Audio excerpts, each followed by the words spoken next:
بسیار آدما سوال میتونن که استاد چرا یک کتاب ما 5-6 بار خوندن ما در کار چی معنا دارد؟ حاضر جواب میتونم برادر جانم. وقتی که آدم میخواهد که فکرانش دیگر شود، فکرانش پارادیگما کشوده شود، یک کتاب باید 5-6-7 بار خوندن در کار. چی با؟ آدم وقتی که یک کتاب یکم بار سر میکند کتاب خوندن، اون معنایی که مغز خطا ادپتیرovat شدگی نیست کتاب خونی با نمیفورتش скучно.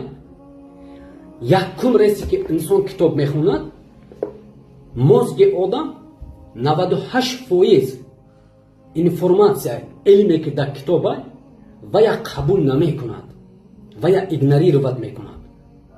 یکم بار معنی سر خود آدم 2% اینفورماسیا خودش به قبول میکند تموم. همین 98% اینفورماسیش ایگنوریرovat میکند، قبول نمیکند. انا وقتی که آدم شما خودتون اپراولیت میکنید و قرار میمونید دویم بار همین کتاب با پفتور نمیخونید، مغز شما 8% اینفورماسیا قبول میکند دویم ریسپا. یکم بار 2% قبول میکند подсознаниетон، دویم بار 8% قبول میکند подсознание.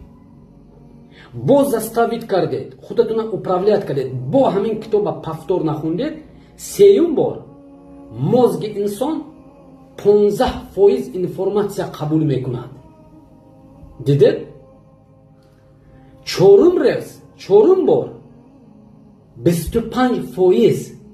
اینفورماسیا از کتاب از 100% 25% قبول میکند معنی سرطان.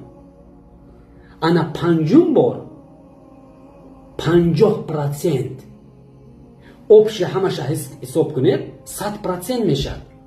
یکم بار 2%، دویم بار 8%، 10% شد. سیوم بار 15%، چهارم بار 25%، پنجم بار 50%. obشه همش حساب کنید 100% شد. انا ششم بار اگر شما خودتون اپراولیت میکنید، заставить میکنید یک کتاب 6 بار میخونید، ششم بار 100% گه ایشو سверху ای بالош